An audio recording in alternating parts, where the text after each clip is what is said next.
Como habíamos dicho la semana pasada, el capítulo 16 del libro de Deuteronomio se manda a celebrar 3 fiestas. Los israelitas deben presentarse delante del Señor en el templo. Y eran 3 celebraciones, las más importantes en el año. La primera era la fiesta de la Pascua junto con los panes sin levadura. Era un recordatorio de cómo Dios los había redimido, de cómo Dios los había libertado del cautiverio egipcio después de 400 años. Están también entonces, y eso es lo que vamos a ver ahora, porque la celebración de la Pascua está contenida en los versículos 1 al 8. Hoy día vamos a mirar las otras 2 fiestas. Estas fiestas debían ser observadas por todos los israelitas 3 veces al año. Si ellos no estaban cerca de Jerusalén, donde estaba el templo, ellos debían viajar. Sea que estuviesen muy al norte, muy al sur, ellos debían viajar para estas celebraciones. Y en los versículos 9 al 17 nosotros tenemos las otras 2 fiestas. ¿Cómo se llaman estas 2 fiestas? La celebración de las semanas. Eso lo vamos a ver versículos 9 al 12. Y la celebración de los tabernáculos, versículos 13 al 17. Después vamos a enfocarnos en 3 aspectos de estas 2 fiestas. 3 aspectos que nos recuerdan y nos señalan estas 2 fiestas. Y después vamos a mirar cómo aplica esto para nosotros. Cómo entender esta convocación que el Señor hacía. Así que debo adelantarles algo por lo menos. Estas 2 fiestas de las que vamos a leer ahora hacen referencia a la actividad de sembrar y cosechar. Esto señala este aspecto de la agricultura, de la vida agrícola de la nación de Israel. Las fiestas hacen referencia a la tierra en un sentido. Así que vamos a leer la celebración o la orden para celebrar la fiesta de las semanas. Versículos 9 al 12. Dice: 7 semanas contarás, es decir, después de la Pascua. Desde que comenzare a meterse la hoz en las mieses, comenzarás a contar las 7 semanas. Y harás la fiesta solemne de las semanas a Jehová tu Dios. De la abundancia voluntaria de tu mano será lo que dieres, según Jehová tu Dios te hubiere bendecido. Versículo 11. Y te alegrarás. Yo te pediría, si tú subrayas tu Biblia, a mí me gustaría que tú puedas subrayar 3 veces esta palabra, o vas a subrayar esto, la palabra te alegrarás en el versículo 11. Y te alegrarás delante de Jehová tu Dios, tú, tu hijo, tu hija, tu siervo, tu sierva, el levita que habitare en tus ciudades, y el extranjero, y el huérfano, y la viuda que estuvieren en medio de ti, en el lugar que Jehová tu Dios hubiera escogido para poner allí su nombre. Versículo 12. Y acuérdate que fuiste siervo en Egipto, por tanto guardarás y cumplirás estos estatutos. Solamente para que lo tenga como una referencia, esta celebración correspondía a lo que para hoy nosotros es mayo y junio. Mayo y junio. Esta celebración de las semanas recibió diferentes nombres. Se llamaba fiestas de las semanas, se llamaba también fiesta de las cosechas y fiesta de los primeros frutos. Esto lo vemos, por ejemplo, en Éxodo 23 y en Éxodo 34. Más tarde a esta fiesta se le llamó la fiesta de Pentecostés, porque se celebraba en el día 50 desde el sábado cuando había comenzado la Pascua.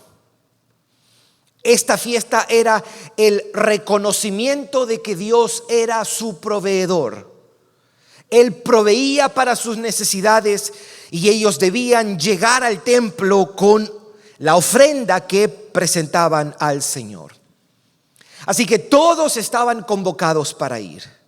y participar de esta celebración. Así, cuando ellos llegaban a esta fiesta, llevando lo que debían llevar, ellos reconocían que Dios era quien proveía para sus necesidades. Entonces, es la primera celebración. Más bien, la primera de hoy. Esta era la segunda en cuanto a el calendario judío. La primera era la Pascua, después venía la fiesta de las semanas, que más adelante se llamó fiesta de Pentecostés, 50 días después del sábado después de la Pascua. La segunda celebración se llama la celebración de los tabernáculos. Versículo 13 al 17, mire lo que dice.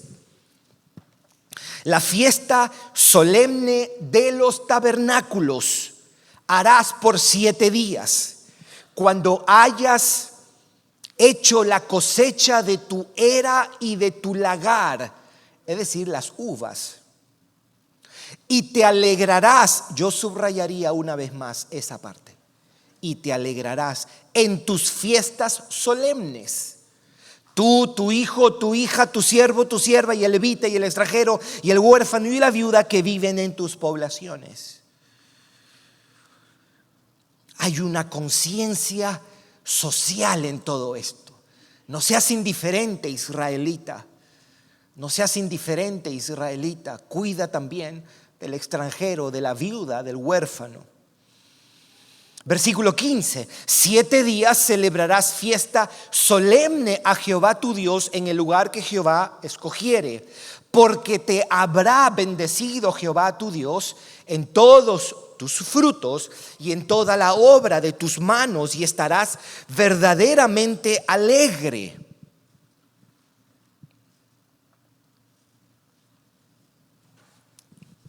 Subrayo otra vez, alegre. Versículo 16. Y aquí, desde el 16 hasta el 17, es como un resumen de las 3 fiestas. Note lo que dice. 3 veces cada año aparecerá todo varón tuyo delante de Jehová tu Dios en el lugar que él escogiere, en la fiesta solemne de los panes sin levadura, primera, y en la fiesta solemne de las semanas, segunda, y en la fiesta solemne de los tabernáculos, tercera. Y ninguno se presentará delante de Jehová con las manos vacías, cada uno con la ofrenda de su mano, conforme a la bendición que Jehová tu Dios te hubiere dado. Ahora, debo decir esto. La fiesta original de los tabernáculos era un recordatorio de su paso por el desierto cuando ellos estuvieron viviendo en tiendas, tents. Por eso se llama la fiesta de los tabernáculos. Correspondía a lo que hoy día le llamamos septiembre u octubre. Ahora el énfasis no es los tabernáculos como tales, el énfasis es el reconocimiento una vez más de la bondad de Dios que proveía para ellos. Y ese reconocimiento se expresaba cuando ellos llegaban y ofrecían los frutos que habían cosechado. Ese reconocimiento en un sentido, o esta cosecha más bien, de fin de año, era: reconocemos que esta cosecha de fin de año es a causa de Dios, porque Él es quien nos provee.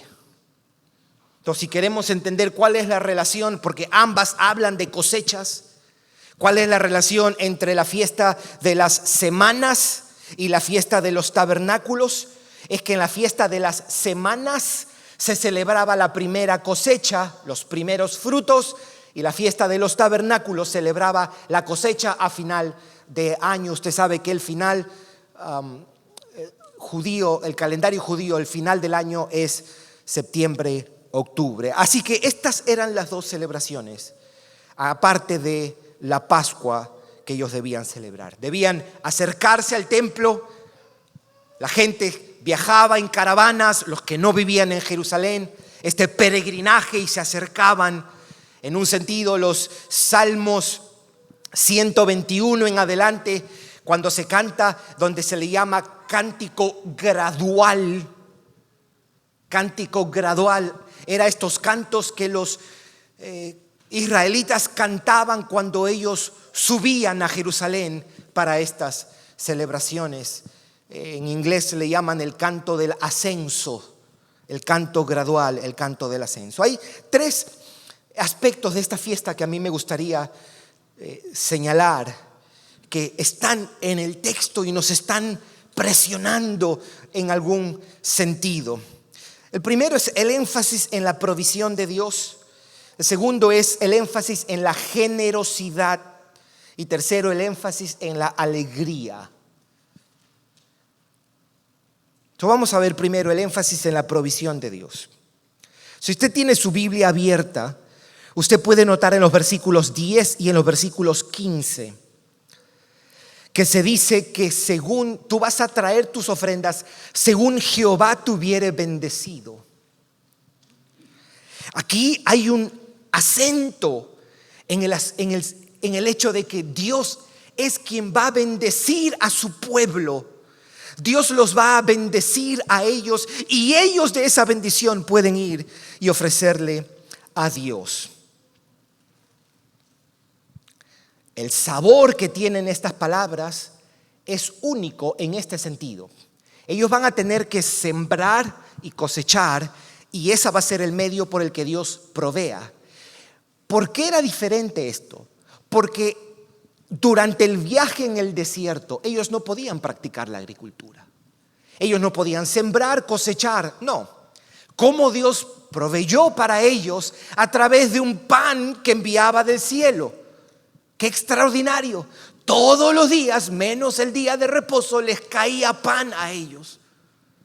Dios proveía ese pan, pero ese pan nosotros sabemos que ellos comían y que caía del cielo era solamente una sombra del verdadero pan que da vida eterna, como dice Juan capítulo 6, el pan que es Jesucristo. Dios va a proveer a estos hombres y lo va a hacer a través de la actividad de la agricultura. Entonces es el primer énfasis. Segundo énfasis es la generosidad. Ellos debían llevar al templo una ofrenda. Aquí hay un llamado a la generosidad a los israelitas. Esta celebración demandaba una disposición dadivosa, una disposición desprendida. Hay una expectativa en este texto por una respuesta generosa del pueblo de Dios que ha recibido tanto de parte de Dios. Está llamándolos a no ser mezquinos, a no ser avaros, a no ser tacaños. La generosidad era una respuesta apropiada, como una expresión de gratitud, pero también como una expresión de confianza. Te agradecemos por lo que nos has dado, pero reconocemos que toda la provisión viene de ti. Es el énfasis en la generosidad. Quería añadir algo, después yo me debatía, ¿debería mencionar esto? Yo creo que lo voy a mencionar. Quiero plantear esta pregunta, ¿ok? Y la quiero tratar de responder ahora que estamos hablando en este énfasis de la generosidad. ¿Es legítimo, esta es la pregunta, es legítimo decir que como ellos debían presentarse con ofrendas al templo, así ahora nosotros debemos dar ofrendas?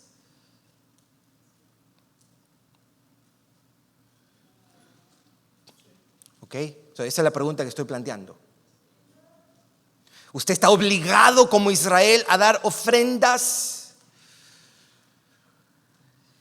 Y como nosotros leemos la Escritura tomando en cuenta toda la Biblia, la respuesta sería decir que Pablo sugiere que la demanda para el pueblo del Nuevo Testamento es mayor que la de Deuteronomio 16.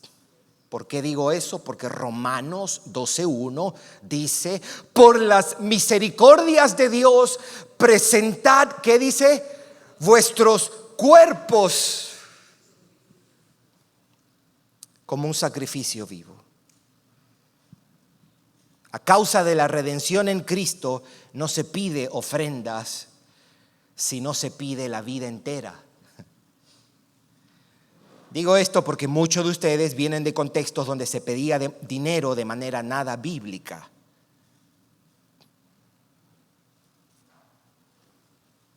Cuando hablamos de la generosidad, nosotros debemos recordar que la gracia de la salvación en Cristo hace una demanda mayor, y es ofrecer nuestros cuerpos como sacrificio vivo.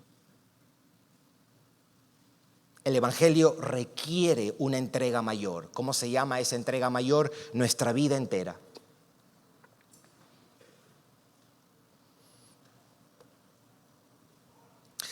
Pero a diferencia del Evangelio de la prosperidad, las razones y las motivaciones son diferentes. El Evangelio de la prosperidad pide que los creyentes ofrezcan, pero como una deuda que deben pagar, algo de lo que mirábamos este martes en los grupos de discipulado. O piden darlo como una transacción. Si tú me das, yo te doy, o te doy para que me des. No como una expresión de gratitud y confianza por la redención que ya tenemos. Así que el cristiano de la prosperidad ofrenda por razones y motivaciones equivocadas. El cristiano bíblico entrega su vida entera, su cuerpo, su tiempo, sus recursos, sus talentos, sus energías. Eso es lo que dice claramente Romanos 12:1. Pero lo hacemos como una expresión y un reflejo de lo que Cristo hizo. Uno, como una expresión de gratitud por la redención. Dos, y como una expresión que confiamos en Él para nuestra provisión. Tres, no para hacernos más ricos, ni mucho menos para pagarle a Dios lo que Él nos ha dado. No le damos a Dios para recibir más riquezas, porque Cristo es nuestra verdadera riqueza. Y no damos para obtener tesoros, porque Cristo es nuestro tesoro. 2 Corintios, capítulo 4, versículo 7. Voy a cerrar paréntesis ahí. Quiero señalar esto. Estas fiestas eran ocasión para mostrar gratitud y confianza. ¿Y cómo la mostraban? Por medio de la generosidad. Gratitud y confianza. Gratitud y confianza.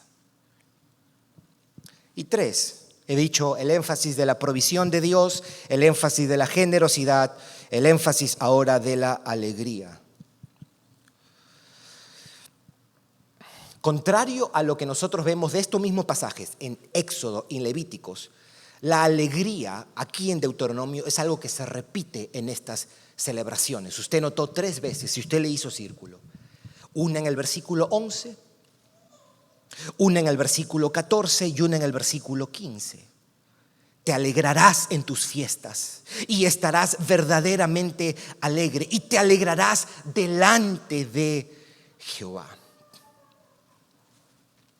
El llamado al gozo, primero, estaba fundamentado en su liberación de Egipto, y segundo, por la provisión que ellos recibían de Dios. Pero este alegrarse era en el templo, delante del Señor, con el Señor, en la presencia del Señor. Era esta sensación de bienestar que les producía el compañerismo con Dios y la comunión con Dios. Y Deuteronomio es enfático, insiste en este elemento del bienestar, del deleite, de la dicha, del gozo que se experimenta en comunión con nuestro Redentor. Usted sabe que el libro de Deuteronomio es uno de los libros del Antiguo Testamento, después de los Salmos y después de Isaías, que más enfatiza el gozo que el pueblo experimenta con el Señor. Si hay algún elemento que le añadimos a la celebración de la Pascua que miramos, porque era una invitación a acercarse a Dios, a estar con Dios, aquí le añadimos el elemento de el regocijo por estar con el Señor. Todas estas cosas nos deben recordar que yo no debo vivir mi vida cristiana mecánicamente. La vida cristiana no es una lista de reglas que cumplo. Es una persona a quien disfrutamos. Esta es la vida eterna, decía Jesús en Juan 17:3. ¿Qué es la vida eterna, Jesús? Esta es la vida eterna, que te conozcan a ti, al único Dios verdadero, y a su Hijo, a quien has enviado. Cristianismo tiene que ver con compañerismo con una persona. Esa alegría, mis hermanos, es posible ahora, hoy, porque el Espíritu de Dios viene a morar en el pueblo de Dios. Esa alegría es lo que el Espíritu produce en nuestro interior. En un sentido, Pentecostés apuntaba a ese día cuando Dios iba a derramar su Espíritu sobre su iglesia, para que nosotros podamos experimentar la totalidad de Jesucristo en nuestras almas.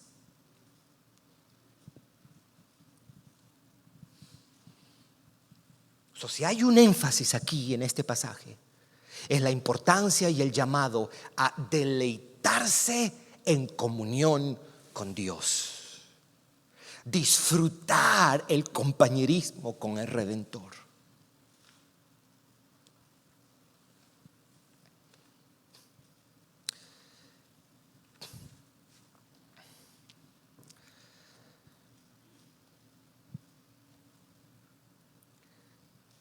Cuando preparo los sermones, parte del proceso, después de tener el texto, después de haber desarrollado el pasaje y después de haber hecho algunas observaciones, una de las cosas que viene a mi mente es cómo recibe esto y cómo es real esto a este hermano que está pasando esta situación, a esta familia que está atravesando esto.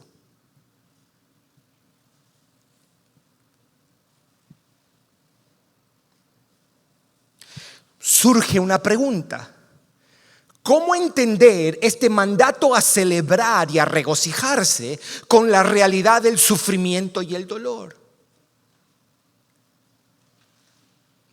¿Cómo conciliamos este llamado a la alegría con la aflicción? ¿Lo ignoramos con cinismo y pretendemos que nada está pasando? ¿Fingimos por un momento y nos llenamos de alegría? Póngase a pensar cómo recibía este llamado a gozarse un israelita que sufrió la muerte de su hijo. ¿O cómo entendía este mandato a gozarse una familia que sufrió el dolor de la pérdida, la angustia por una enfermedad o porque los planes fracasaron o algo perdieron? ¿Debían pretender que eso no les afectaba o fingir para así cumplir el llamado a estar alegres? Note que no hay ninguna excepción, no es vengan todos, alégrense. Bueno, los que han sufrido, ellos no pueden quedarse en casa, estén llorando. No hay eso.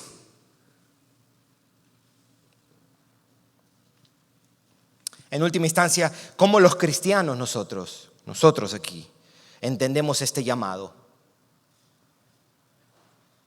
Sí, el pecado es una realidad que nos afecta, nos entristece y nos causa dolor.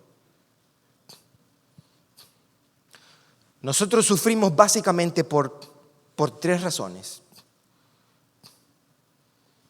Porque vivimos en un mundo de pecado, donde hay guerras, huracanes, incendios, terremotos, enfermedades. Sufrimos por nuestro propio pecado. Nuestro propio pecado nos mete en problemas. Y sufrimos porque otros cometen pecado contra nosotros. Ahí están resumidas las tres razones por las que sufrimos. ¿Cómo nos llega el sufrimiento? Vivir en un mundo de pecado causa sufrimiento, nuestro propio pecado y el pecado que otros cometen contra nosotros. ¿Cómo entonces entender este llamado a regocijarse? Y quiero responderlo primeramente diciendo esto. Cuando un israelita sufría, lo hacía como un redimido, con la conciencia de que su vida está en las manos de Dios. Yo debo recordarle que el Señor mandaba celebrar y gozarse en la fiesta, incluso en la aflicción.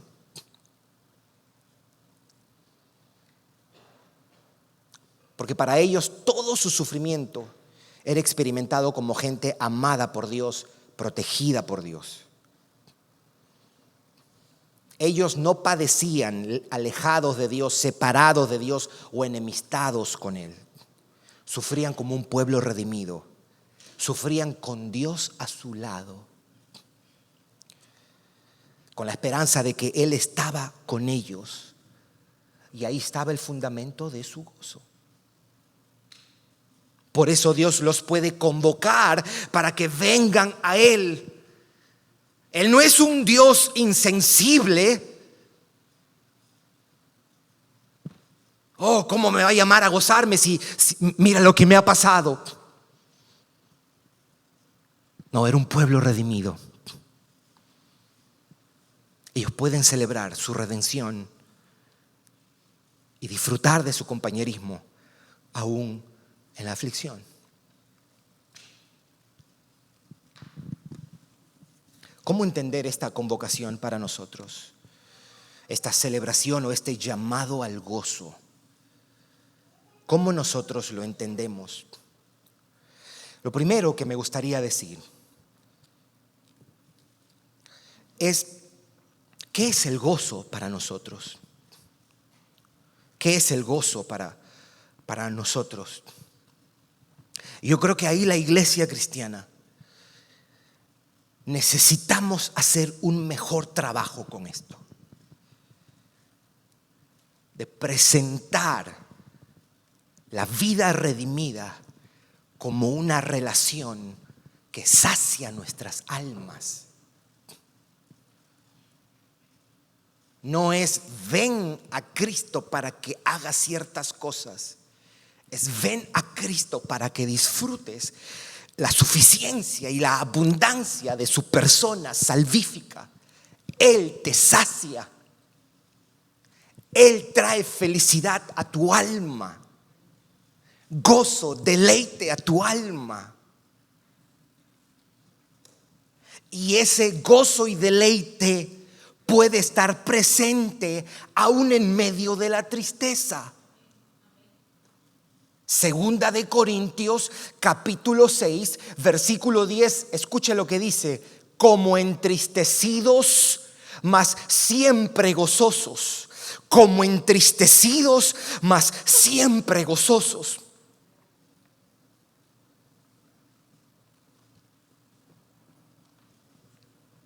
Nosotros vivimos y sufrimos también como un pueblo redimido,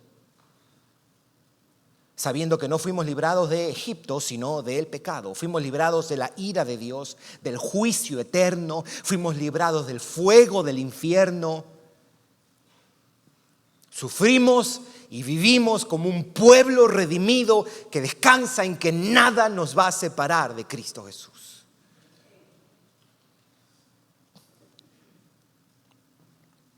Sufrimos con el Espíritu Santo morando en nosotros. Eso es Pentecostés. Dios envía su Espíritu para que more en nosotros. El Espíritu Santo es quien trae el poder de Cristo a nuestro interior, de acuerdo a Efesios capítulo 3. Pero el Espíritu Santo es también, de acuerdo a Romanos capítulo 5, el que trae el amor de Cristo. Pero el Espíritu Santo, aparte de traer el poder de Cristo y el amor de Cristo, el Espíritu Santo también trae, Romanos capítulo 15, versículo 13, trae la paz de Cristo. Y en el mismo versículo, el Espíritu Santo es quien trae el gozo de Cristo a nosotros. Él trae la realidad de Cristo a nuestra alma, mis hermanos. Esto quiere decir de que Dios no solo nos ordena regocijarnos, sino que Dios también nos ha capacitado para regocijarnos. Dios te ha facultado, si tú estás en Cristo, Dios te facultó para que tú experimentes el gozo de estar con Cristo. Dios nos da las razones y Dios nos da la capacidad para el gozo. Así que resumo estos versículos diciendo: así como Dios convocó a Israel para que 3 veces al año ellos celebraran la redención y el cuidado de Dios y los llamaba a alegrarse, ahora Dios también nos convoca a estar gozosos en Cristo. Él nos dio a su Hijo para librarnos del pecado, del cautiverio del pecado, y nos da su Espíritu para traer a Cristo en medio de nosotros. Eso es lo que dice Pablo en Romanos 15:13. Un versículo que lo he tenido que orar una y otra vez. Mas el Dios de toda esperanza os llene de todo gozo y paz en el creer, para que abundéis en esperanza por el poder de su Espíritu Santo. Ahí está.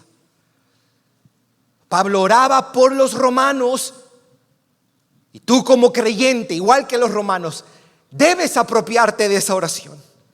Cuando tu alma esté llena de tristeza y angustia, y tú le puedes decir: oh Dios de toda esperanza, te pido que me llenes de todo gozo y paz en el creer, para yo abundar en esperanza por el poder de tu Espíritu Santo.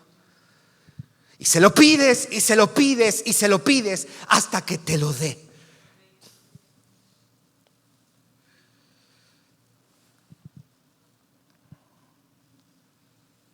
Ahora estamos en compañerismo con el Dios Trino, y no 3 veces al año, todo el año. Padre, Hijo y Espíritu Santo. Hemos sido invitados a esa relación y a esa comunión de amor. Hemos sido introducidos a esa cena, a ese compañerismo, a ese gozo, a ese deleite.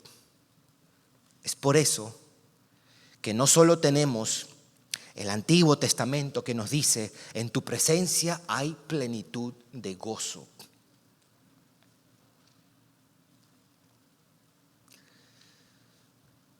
¿Sabe dónde está tu gozo, amado hermano, amada hermana? Solo en tu comunión con Cristo, en conocer a Cristo, en estar con Él, en ser amado por Él, en ser deseado por Él. El mismo salmista decía: deleítate asimismo en Jehová, y Él concederá las peticiones de tu corazón.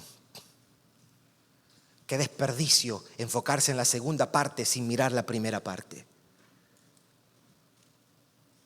Estamos prometiéndole todo. No te preocupes, Él concederá las peticiones de tu corazón. Pídele lo que tú quieras. Pero dice, no, deleítate en Jehová. Que Él sea tu deleite. Que Él sea tu deleite. Él te ha salvado. Ahora estás en compañerismo con el Dios que te ha salvado. Primera de Tesalonicenses 5:16. Pablo le dice a los cristianos de Tesalónica: estad siempre gozosos. Estad siempre gozosos. Pero no sabe Pablo que estoy en aflicción.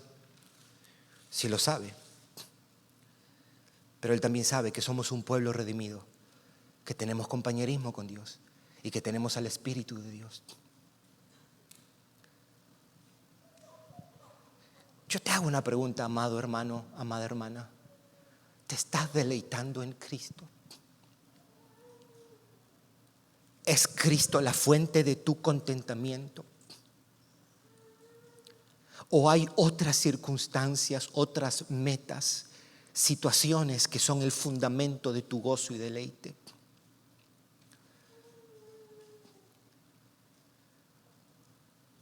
¿Y sabe qué yo creo? Dios nos ama tanto que cuando no es Cristo la fuente de mi gozo, Dios viene y me sacude. Y me sacude tan fuertemente para yo despertar de la estupidez de encontrar mi seguridad, deleite y contentamiento en otra cosa que no sea Cristo. Y cuando Dios hace eso, es un acto de misericordia, porque nos ama. Yo me imagino cada vez que nosotros lloramos porque algo se perdió, Dios nos mira como con ojos de compasión, pero también, oye, pero tú estás llorando por eso, si tú me tienes a mí. Hambrientos por tantas cosas de este mundo, y decimos, pero si tan solo esto cambiase, si esto cambiase, o si recibiera esto, o si estuviera con esta persona, o si estuviera en este lugar, o si me dieran este trabajo, yo sí sería. ¿De verdad? ¿De verdad? El Señor llama a su pueblo: vengan, vengan y gócense aquí conmigo. Por eso Pablo nos dijo, Filipenses 4, versículo 4, regocijaos en el Señor siempre. Otra vez os digo, regocijaos. Regocijaos en el Señor.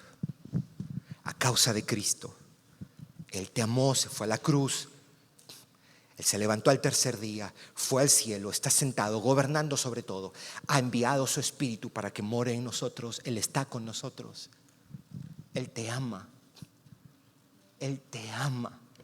Él es la persona más fiel, más justa, más digna de nuestra confianza. Amados hermanos de día de adoración, deleitémonos en Jehová.